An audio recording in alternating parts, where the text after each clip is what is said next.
গভীর রাতে হঠাৎ অনুভব করলাম কেউ আমার দরজায় ধাক্কা দিচ্ছে।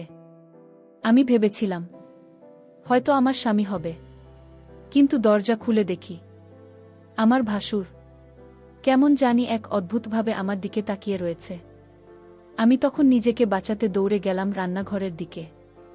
তখন আমার ভাসুর ও আমার পিছু পিছু দৌড়ে গিয়ে আমাকে ধরে ফেলে মাটিতে ধাক্কা মেরে ফেলে দিয়ে আমার সাথে যা করল তা শুনলে বন্ধুরা তোমাদের মাথা গরম হয়ে যাবে।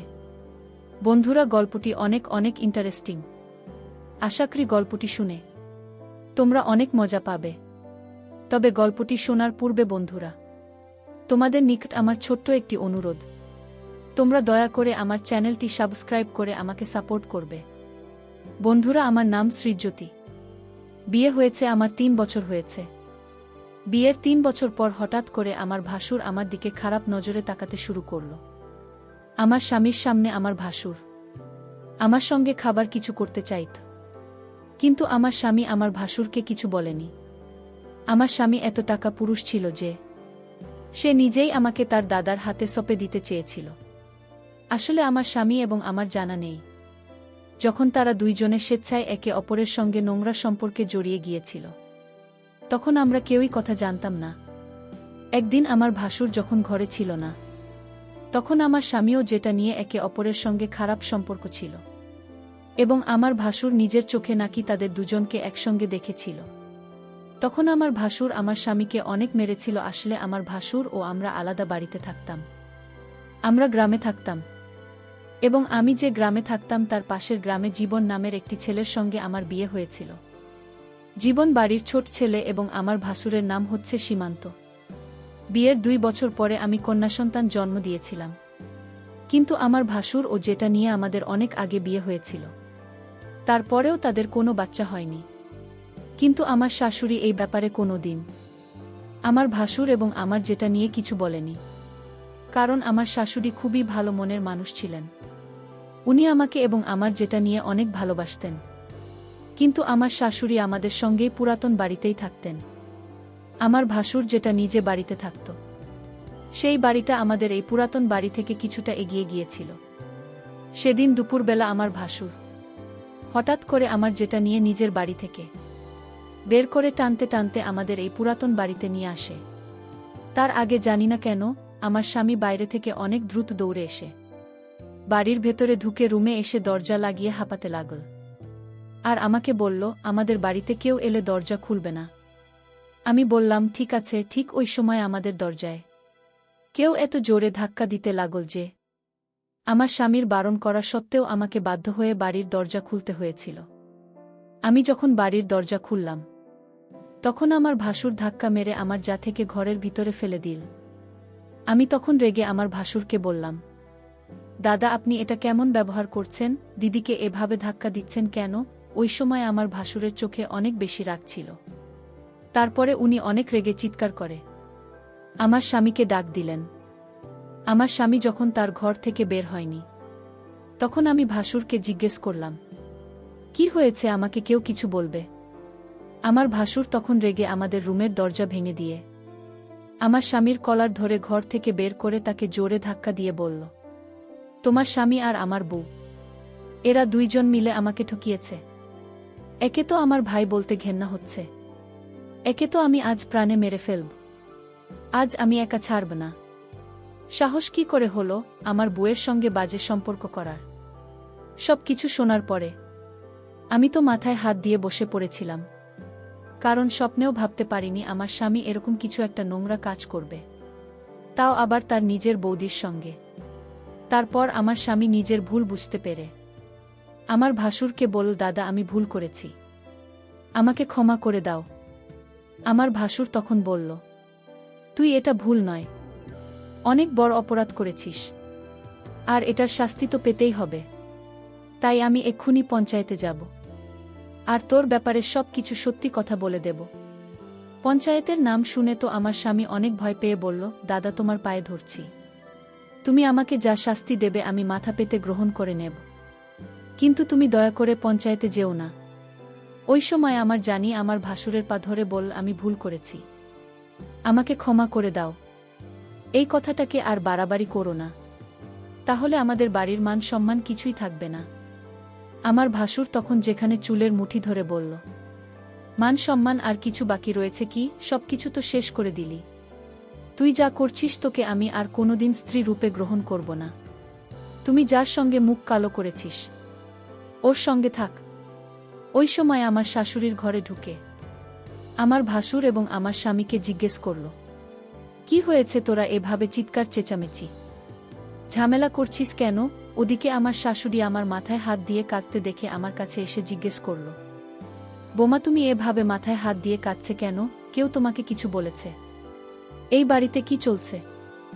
আমার ভাসুর তখন রেগেমেগে তার মাকে বলল, তোমার ছোট ছেলে আর তোমার বড় বৌমা দুইজন মিলে আমাদের ঠকিয়েছে।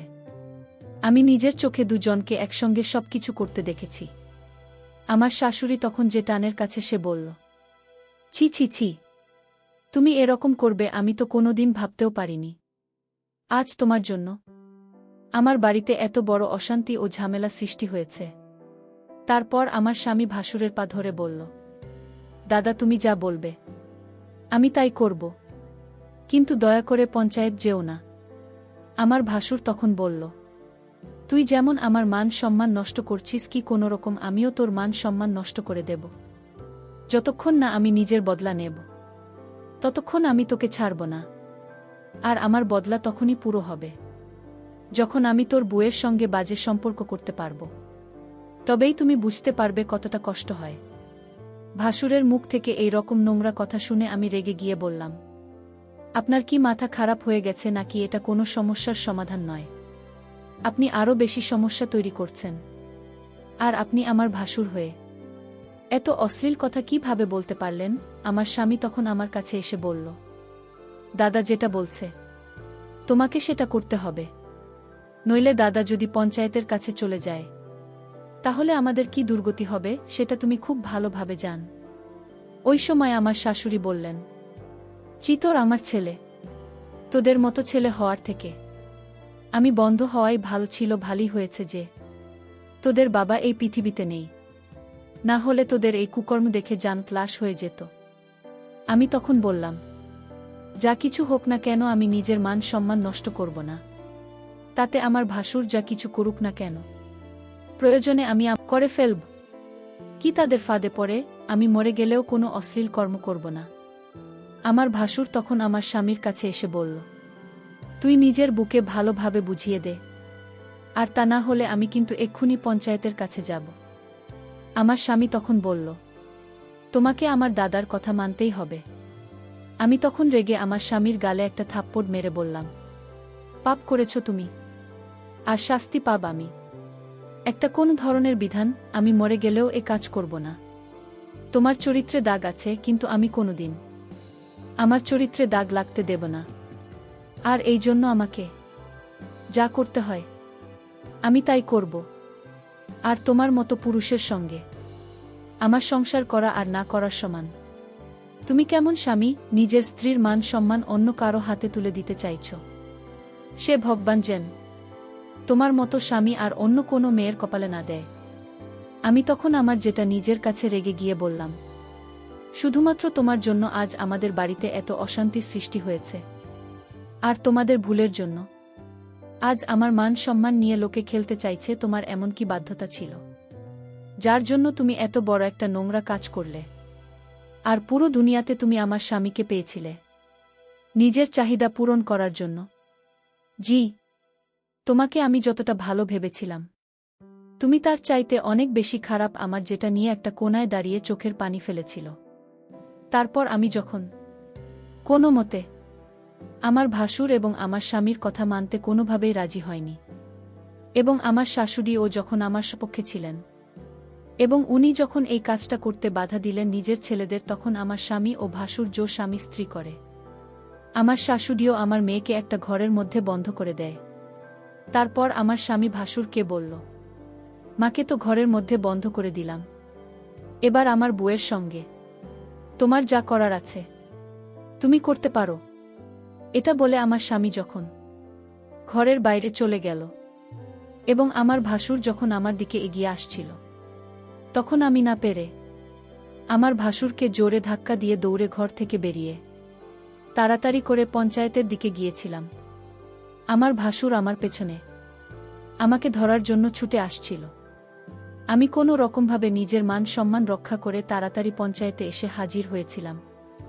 ভেবেছিলাম পঞ্চায়েত আমার সঙ্গে ন্যায্য বিচার করবে, কিন্তু পঞ্চায়েতে আমাদের ব্যাপারে সব কথা শোনার পরে যা সিদ্ধান্ত নিয়েছিল সেটা শুনে তো আমার পায়ের তলা থেকে যেন মাটি সরে যাবার অবস্থা হলো।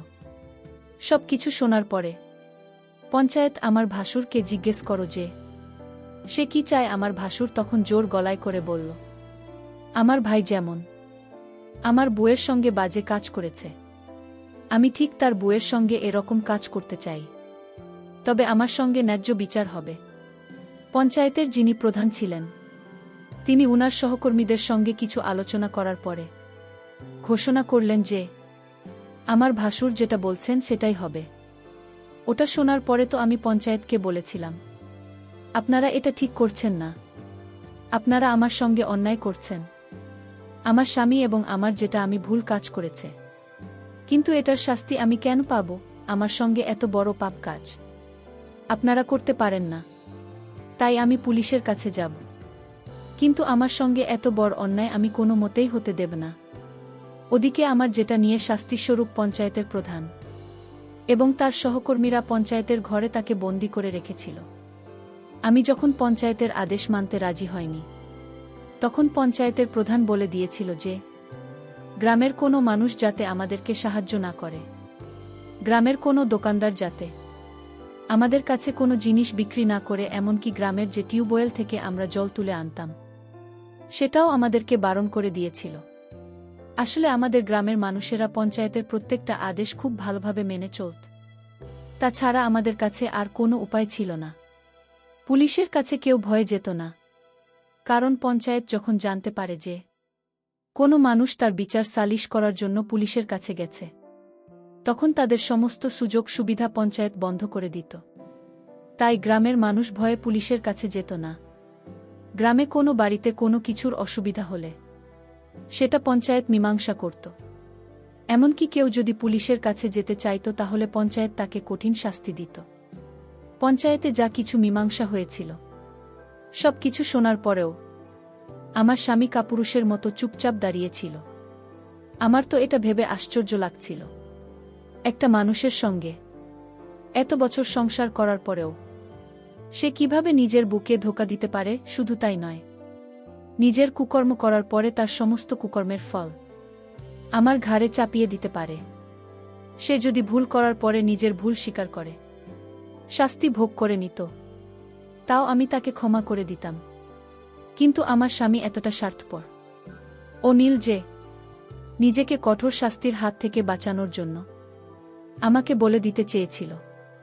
এদিকে আমি মনের মধ্যে জেদ করে নিয়েছিলাম যে যাই হয়ে যাক না কেন আমি নিজের ভাসুরের কাছে নিজেকে সঁপে দিতে পারব না। আর অন্যদিকে আমার ভাসুর আমার স্বামীর সঙ্গে বদলা নেওয়ার চক্করে আমাকে নষ্ট করার জন্য উঠে পড়ে লেগেছিল। আর পঞ্চায়েতের নির্দেশ অনুযায়ী গ্রামের কেউ আমাদের সাহায্য করতে রাজি হয়নি। গত 2 দিন থেকে আমি, আমার শাশুড়িও আমার মেয়ে, আমরা না খেয়ে দিন কাটাচ্ছিলাম। আমাদের বাড়ির সমস্ত খাবার শেষ হয়ে গেছিল। আমার শাশুড়ি যখন গ্রামের দোকানে গিয়েছিল চাল ডাল কেনার জন্য, তখন কেউ আমাদের খাবার দেয়নি, কারণ গ্রামের পঞ্চায়েত বলেছিল আমাদের যদি কেউ সাহায্য করে তাহলে আমাদের মতো তাদেরও অসহায় করে ছেড়ে দেবে। ওই ভয়ে কেউ আমাদের সাহায্য করেনি। আমার 4 বছরের ছোট্ট মেয়েটা না খেয়েই দিন কাটিয়েছিল। ওদিকে আমার স্বামী শাশুড়ির ভয়ে আমাদের বাড়ি ফেরেনি। তারপর সেদিন সন্ধ্যাবেলায় আমাদের বাড়ির দরজায় যখন কেউ ডাক দিচ্ছিল তখন দরজা খুলে দেখলাম আমার স্বামী বাইরে দাঁড়িয়ে আছে। তাকে দেখে তো আমার পুরো শরীর রাগে জ্বলছিল। সে তখন আমার ধরে বলল, দয়া করে তুমি পঞ্চায়েতের কথা মেনে নাও এবং আমার দাদার সঙ্গেই কাজটি করে নাও। মাত্র 1 দিনের তো ব্যাপার, প্লিজ তুমি আমার প্রতি দয়া করো। আর তাহলে আমি মরে যাব। যদি তুমি এই কাজটি করো তাহলে আমাদের সবকিছু ঠিক হয়ে যাবে, আবার সবকিছু আগের মতোই হয়ে যাবে। না হলে আমাদের না খেয়ে মরতে হবে, আবার মেয়েটারও কষ্ট হবে।